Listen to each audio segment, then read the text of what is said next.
Pada suatu pagi yang cerah, dalam perjalanan menuju sekolah, salah satu anak buah Kuroda meluapkan keluh kesahnya. Ia mengungkapkan betapa menyebalkannya harus berurusan dengan orang itu. Kuroda yang tertarik meminta mereka untuk menjelaskan lebih lanjut. Salah satu dari mereka lalu memberitahu bahwa ia mendengar gadis itu telah mengalahkan 20 orang kemarin. Menanggapi hal itu, Kuroda berkata, gadis kekerasan yang melakukan kekerasan tanpa tujuan tentu saja tak berarti. Namun, tetap saja, setelah semua yang telah ia perbuat, dia tak akan bisa berharap akan lolos begitu saja. Anak buah Kuroda penasaran, jika hal terburuk terjadi, kemungkinan gadis itu justru dibebaskan tanpa tuntutan apapun. Mendengar kemungkinan itu, Kuroda tampak terkejut. Anak buahnya lalu menjelaskan maksudnya. Kemarin, saat guru olahraga menanyakan siapa yang memukul para siswa yang terluka, tak satu pun dari mereka mampu menjawab.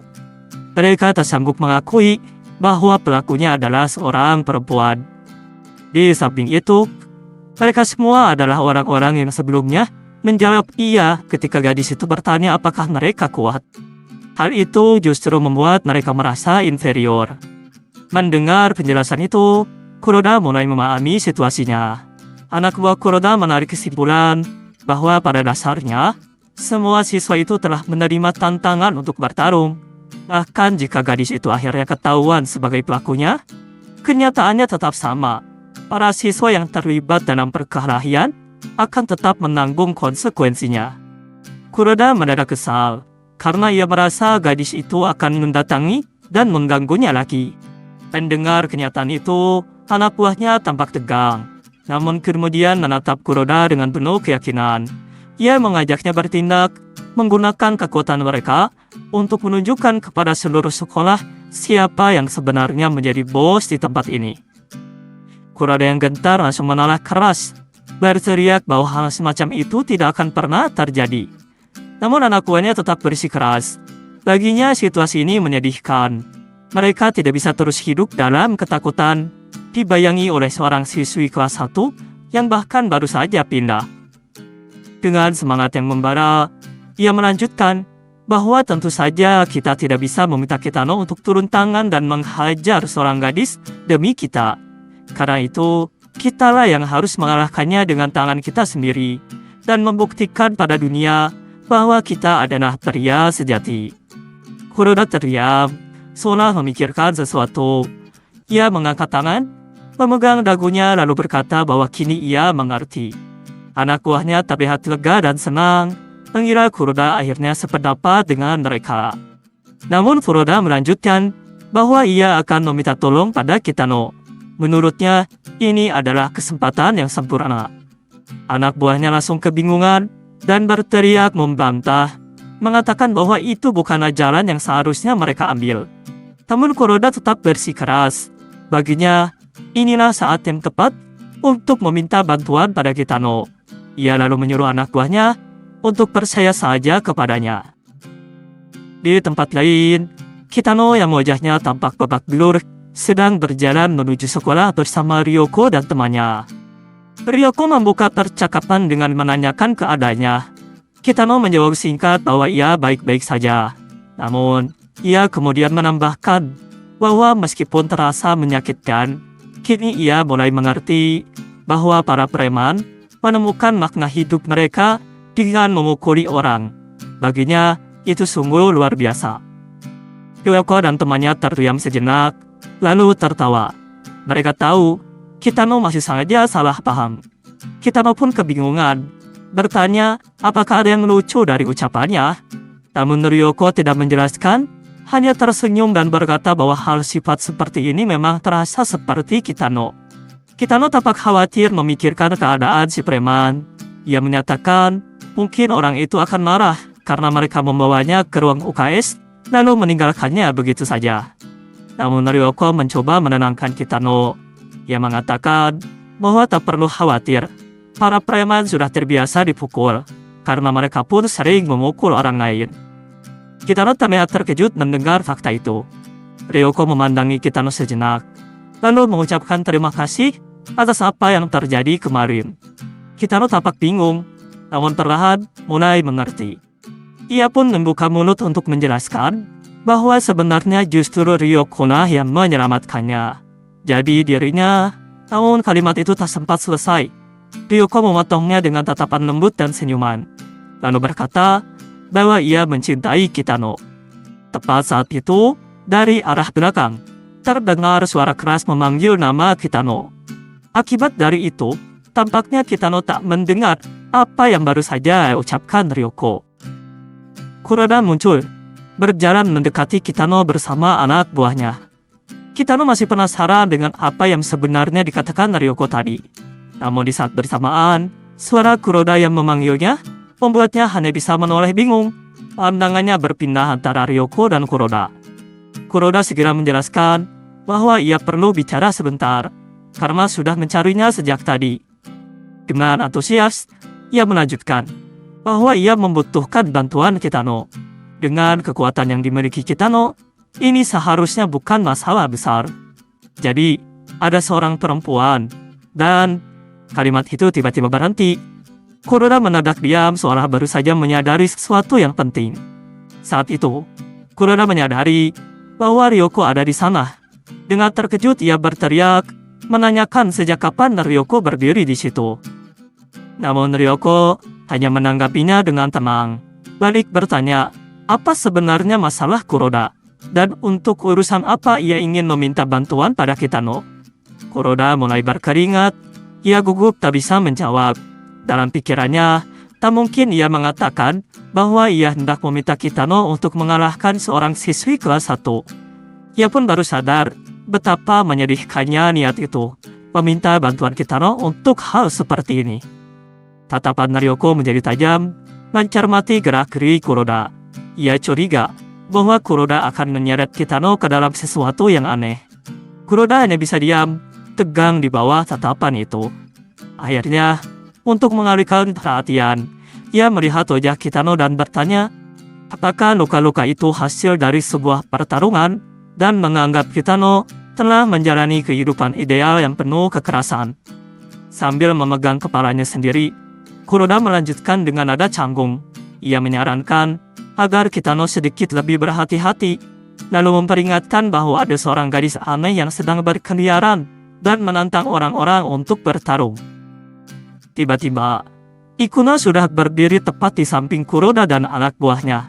Kemunculannya yang tiba-tiba membuat mereka semua terkejut dan berteriak serempak, menyebutnya sebagai gadis kekerasan. Kuroda yang ketakutan langsung bertanya apa sebenarnya yang diinginkan Ikuno. Anak buahnya segera menyusul, menyuruh Ikuno untuk tidak mengganggu mereka. Namun Ikuno sama sekali tak menghiraukan. Ia terus berjalan perlahan menuju Kitano dan Ryoko. Langkahnya tenang dan mantap, tanpa menunjukkan tanda-tanda akan menyerang. Kuroda dan anak buahnya saling pandang, bingung dan cemas. Mereka bertanya-tanya, apakah Ikuno akan menantang Kitano untuk berkelahi? Kuroda, yang yakin dengan dugaannya, malah tertawa keras dan menyebut Ikuno bodoh. Ia bahkan menyemangati Kitano, seolah Kitano akan menghadapi duel besar. Namun Ikuno tiba-tiba membuka mulut dan menyapa Kitano dengan sebuah kata Hano. Seketika, Kuroda dan anak buahnya tersungkur ke tanah, tak percaya dengan apa yang mereka lihat dan dengar. Ryoko, yang kini terlihat akrab dengan Ikuno, menyapa lebih dulu dan menanyakan keadaannya. Ikuno menjawab bahwa luka semacam itu tak akan mengganggunya lebih dari sehari. Ia lalu balik bertanya pada Ryoko, dan menjawab singkat bahwa ia baik-baik saja. Ikuno kemudian menatap Kitano tajam, dan bertanya tentang keadaannya. Kitano dengan santai, menjawab bahwa ia baik-baik saja, meskipun dirinya telah menerima banyak pukulan. Tapi Kitano menyuruh Ikuno untuk tidak mengkhawatirkannya. Tiba-tiba Ikuno melangkah cepat dan menghantam dada Kitano dengan satu pukulan. Kaki Kitano langsung lemas, membuatnya ambruk dan terduduk di tanah. Dengan nada dingin, Ikuno menyuruh Kitano untuk tidak memaksakan diri. Ia menyarankan agar Kitano beristirahat di ruang UKS, karena kondisinya masih belum pulih sepenuhnya. Kitano tak membalas sepatah kata pun. Ia hanya terdiam, lalu perlahan bangkit dengan bantuan Ryoko. Setelah itu, Ikuno menoleh pada Ryoko dan memintanya untuk berbicara berdua. Ryoko menatapnya sebentar, lalu meminta maaf pada Kitano dan meminta temannya untuk mengantar Kitano ke ruang UKS. Ia meyakinkan bahwa ia tak akan lama. Temannya yang sedikit kesal hanya bisa berteriak memanggil nama Ryoko karena merasa ditinggalkan. Sementara itu, Kuroda dan anak buahnya yang masih di tanah hanya bisa menyaksikan semuanya dalam kebingungan. Mereka sama sekali tak mengerti apa yang baru saja terjadi. Di sebuah area lapang di dalam sekolah, Ryoko membuka percakapan terlebih dahulu. Ia menanyakan keadaan ayah Ikuno. Ikuno menjawab dengan tenang bahwa ayahnya sedang tertidur. Namun lebih tepatnya, yang benar-benar menyakitinya adalah kenyataan bahwa ia kalah. Ryoko lalu bertanya, apa yang akan terjadi selanjutnya pada Ikuno? Ikuno menjawab bahwa ia belum tahu pasti, tapi proses kepindahannya ke Heikiku akan segera selesai. Dengan begitu, secara resmi ia kini menjadi murid tetap di sekolah ini. Angin berhembus kencang, membuat keduanya terdiam sejenak. Lalu dengan suara datar, Ikuno berkata bahwa Kitano seharusnya tidak menang. Dalam pertarungan itu, ia hanya memiliki sedikit atau bahkan tidak sama sekali kemungkinan untuk menang melawan ayahnya. Kedua kakinya seharusnya sudah tak mampu lagi menopang tubuhnya. Ia seharusnya tak bisa lagi menghindar dari pukulan-pukulan yang bisa saja menyebabkan kerusakan serius. Namun ia tetap berdiri, berkali-kali dipukul, ia terus bangkit lagi.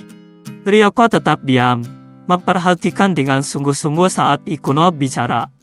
Menurut Ikuno, pukulan terakhir dua telapak tangan yang menghantam ayahnya sebenarnya tak lagi diperlukan. Ayahnya sudah kelelahan, kehabisan tenaga setelah berkali-kali memukul Kitano Seiichiro yang terus berdiri meski tubuhnya nyaris runtuh. Seperti yang pernah dikatakan Ryoko, saat itu sang ayah sebenarnya sudah kalah. Bukan karena tubuhnya menyerah, tetapi karena kemauan Kitano untuk terus berdiri tak bisa ia kalahkan. Ikuno mengakui, selama ini ia percaya bahwa ia dan ayahnya memiliki keuletan yang melampaui orang lain. Namun tekad Kitano terbukti jauh lebih besar dari mereka berdua.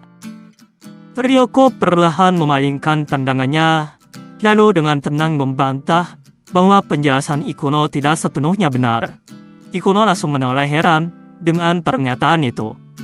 Ryoka menjelaskan bahwa memang benar semua itu soal kemauan, tapi bukan kemauan untuk menang. Kitano bertarung untuk menyelamatkan mereka dari para preman, dan karena itu ia tidak boleh kalah, bukan karena ingin menang, melainkan karena ia merasa harus melindungi.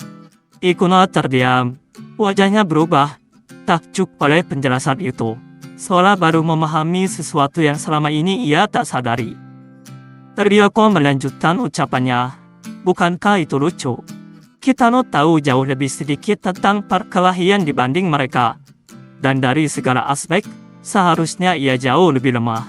Namun justru, dia yang berusaha melindungi mereka. Ia benar-benar percaya bahwa ia tidak boleh kalah demi menjaga mereka tetap aman. Apakah karena kita perempuan? Tanya Ikuno dengan dingin. Ryoko menggeleng dan membantah. Menurutnya, Kitano akan melindungi laki-laki juga. Itu seperti bentuk kebaikan yang tidak pandang bulu. Sungguh bodoh, ucap Ikuno. Ia menambahkan, tak mungkin bisa melindungi seseorang hanya dengan terus berdiri setiap hari jatuh. Sungguh cara berpikir yang salah. Ryoko mengangguk pelan setuju. Memang tak benar, sangat bodoh. Mereka terdiam. Ikuno memalingkan pandangan, lalu berkata bahwa seharusnya Kitano jauh lebih kuat, dan seharusnya ia tidak bisa mengalahkannya. Kuroda yang tampak panik berteriak kepada anak buahnya, tak mengerti apa yang sebenarnya sedang terjadi. Ia kebingungan, mempertanyakan bagaimana mungkin gadis itu malah terlihat berteman dengan Kitano dan Ryoko. Padahal, menurutnya, dia adalah si gadis kekerasan. Salah satu anak buahnya mencoba memberi pendapat, meragukan bahwa mereka benar-benar berteman. Ia menyebut bahwa gadis itu datang lalu membuat Kitano jatuh. Mungkin apa? Teriak Kuroda, memotong dengan penuh amarah. Mungkin Kitano kalah dari gadis itu? Dan sekarang Kitano dan Ryoko berada di bawah perintahnya, begitu maksudmu? Kuroda terus mendesaknya. Apa yang kau coba katakan?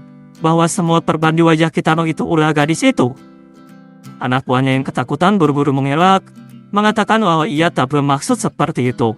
Namun Kuroda menegaskan dengan nada tinggi bahwa Kitano tidak mungkin kalah melawan seorang perempuan. Anak buahnya yang tak punya pilihan lain hanya bisa membenarkan. Kuroda mulai mengungkapkan teorinya. Menurutnya, mungkin kemarin gadis itu sebenarnya berniat menantang Kitano. Tapi setelah menyadari betapa luar biasanya kekuatan Kitano, dia menjadi takut. Jadi, alih-alih melawan, dia membalik niatnya dan mencoba berteman. Karena tahu Kitano lemah terhadap perempuan, kemungkinan besar ia tak mengalami kesulitan mendekatinya. Kuroda lalu menoleh pada anak buahnya. Suaranya semakin serius. Disitulah, menurutnya letak masalahnya. Sekarang, gadis itu sudah dekat dengan Kitano. Jika ini terus berlanjut, bisa saja Kitano berubah pikiran dan justru bersikap tegas terhadap kita. Kedua anak buahnya hanya bisa melongo, tak sanggup berkata apapun mendengar kemungkinan itu. Kuroda melanjutkan, suaranya penuh kekesalan. Menurutnya, mereka sudah cukup terlalu menyendiri. Takaisa telah mengacaukan mereka.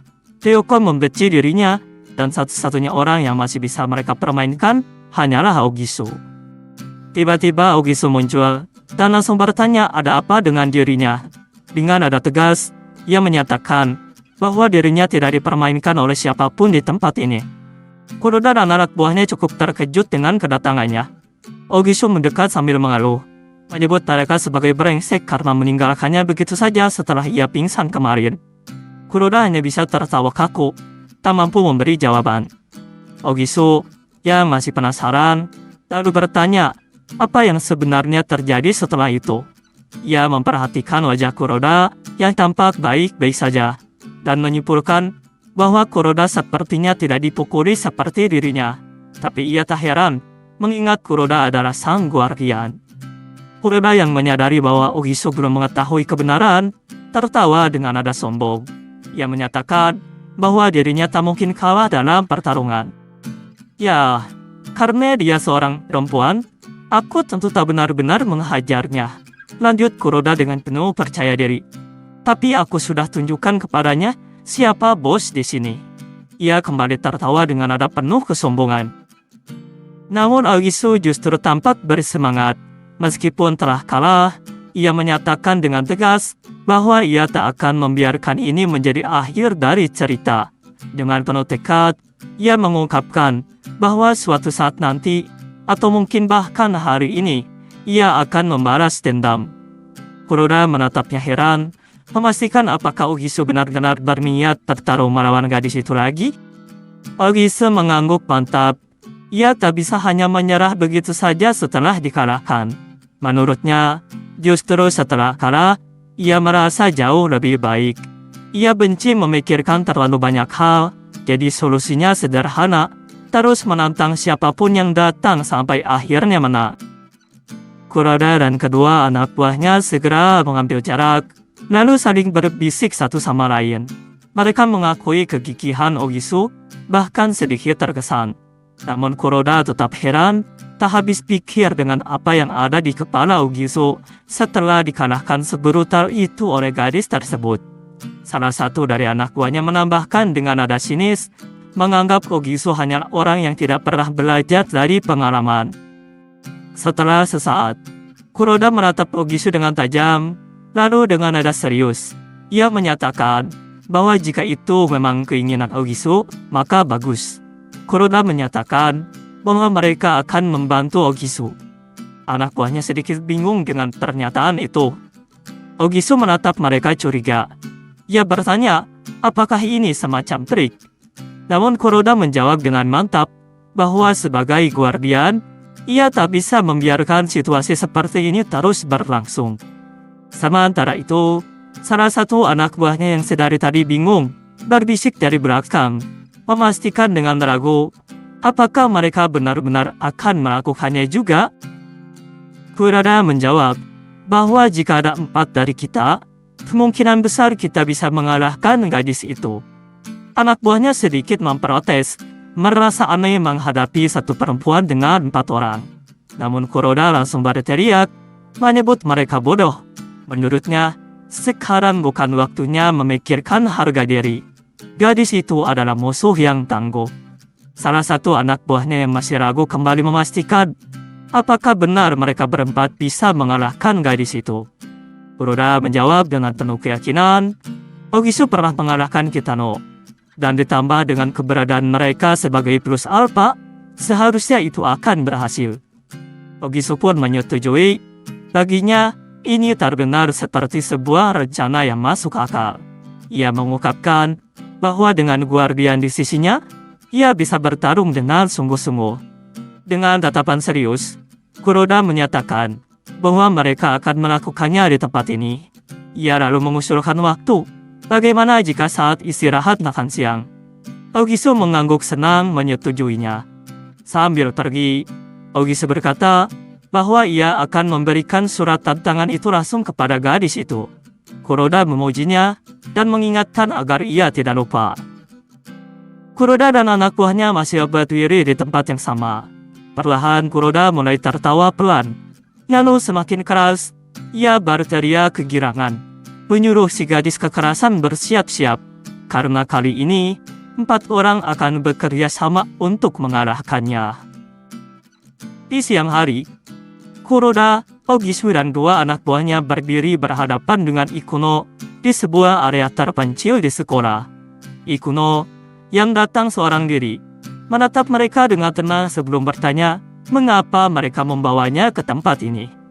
Kuroda terkekeh percaya diri, menjawab bahwa maksud mereka seharusnya sudah jelas. Mereka datang untuk membalas kejadian kemarin. Ikuno tetap tenang, mengakui bahwa kejadian kemarin memang kesalahannya. Namun ia menegaskan bahwa ia tidak akan meminta maaf kalau caranya dengan dipaksa. Dengan tatapan tajam, Ikuno menyindir Kuroda, mempertanyakan, apakah Kuroda tak punya harga diri sebagai pria? Melawan seorang perempuan dengan 4 orang? Kuroda justru tertawa lebar, menyalahkan Ikuno karena telah membuat terlalu banyak masalah kemarin. Namun reaksi berbeda muncul dari Ogisu, yang langsung naik pitam setelah mendengar sindiran Ikuno. Dengan nada tinggi, ia menegaskan bahwa dirinya lah yang akan melawan Ikuno, bukan mereka semua. Sambil memaki, Ogisu menegur Ikuno karena telah berbicara seenaknya, lalu menyebut Kuroda sebagai guardian agung sekolah, seseorang yang hanya akan menjadi saksi adil dalam pertarungan ini. Kuroda dan kedua anak buahnya berdiri terdiam di belakang, kebingungan menyadari bahwa Ogisu ternyata salah paham akan rencana mereka. Ogisu tetap melanjutkan dengan semangat membara, berteriak bahwa saat ia meminta pertandingan ulang, Kuroda setuju untuk menjadi juri yang netral dan menyaksikan dirinya mengalahkan Ikuno dengan tangannya sendiri. 4 lawan 1, Ogisu mencibir keras gagasan itu, menyebutnya menjijikan. Baginya, kelompok Guardian yang menyerang seorang gadis dalam formasi 4 lawan 1 hanya akan menjadi simbol manusia paling hina dan memalukan. Mereka lebih baik mati daripada menjatuhkan harga diri ke titik serendah itu. Ogisu terengah-engah, kehabisan nafas setelah meluapkan emosinya. Lalu menoleh pada Kuroda dan meminta maaf karena telah bersemangat. Ia beralasan, gadis itu memang sudah bersikap kurang ajar sejak awal. Kuroda yang kini tampak canggung, hanya menjawab singkat bahwa itu tidak masalah. Namun Ogisu kembali menyinggung soal pertarungan 4 lawan 1, menyebutnya sebagai omong kosong belaka yang tak layak dilakukan. Ogisu mengepalkan tangannya dengan penuh semangat, sambil menatap Kuroda yang menyuruhnya untuk memperhatikan baik-baik. Dan jika Kuroda ingin menyebut ini sebagai pertarungan peringkat pengikut Guardian, maka silakan saja. Kuroda yang masih kaku hanya mengangguk setuju tanpa banyak bicara. Ogisu pun mulai melangkah ke arah Ikuno, bersiap untuk bertarung. Sementara itu, anak buah Kuroda yang kebingungan dengan situasi tersebut bertanya pelan pada Kuroda, mengenai apa yang harus mereka lakukan. Namun Kuroda, yang kini kehilangan semangat, dan merasa seolah telah dihina habis-habisan oleh Ogisu secara tidak langsung, hanya menjawab dengan dingin, agar mereka tidak mengajak bicara sekarang. Ogisu kini berdiri berhadapan langsung dengan Ikuno. Dengan percaya diri, ia memperingatkan Ikuno agar tidak berpikir bisa mempermainkannya lagi seperti kemarin. Menurutnya, saat itu ia hanya belum siap. Ikuno tetap diam di tempat, tidak menanggapi sepatah kata pun.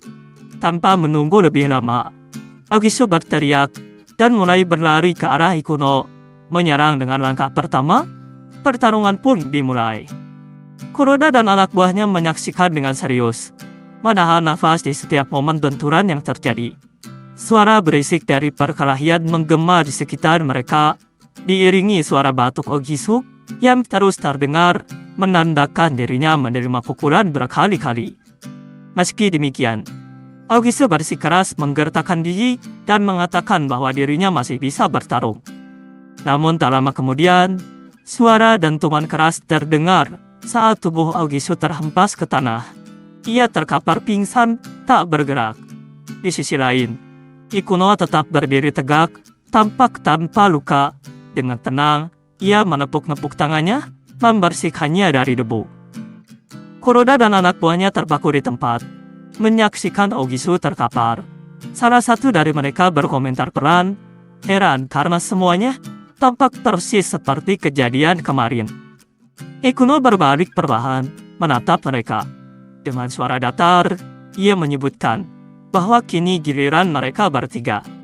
Wajah Kuroda langsung memucat, kepanikan tergambar jelas. Dengan nada dingin, Ikuno menyindir, mempertanyakan, sebagai guardian, mereka tidak akan langsung bertarung bersamaan, bukan? Tapi melawannya satu persatu bergantian? Tak satu pun dari mereka bisa menjawab. Keringat dingin mengucur di wajah mereka, pasrah menatap nasib yang akan segera menimpa. Dentuman demi dentuman terdengar keras, suara batuk dan erangan kesakitan mengisi udara. Trio lemah itu tak mampu berbuat apapun di hadapan kekuatan Ikuno yang tak terbendung. Waktu berlalu cepat. Angin sore berhembus melewati tubuh-tubuh yang tergeletak di tanah. Kuroda dan kedua anak buahnya kini terkapar tak berdaya. Salah satu dari mereka mengerang lemah, bertanya, apa sebenarnya arti keberadaan mereka? Menyadari betapa lemahnya mereka selama ini, Kuroda, yang sedari tadi tidak ada kesemangatan, hanya menjawab lirih, jangan ajak aku bicara sekarang.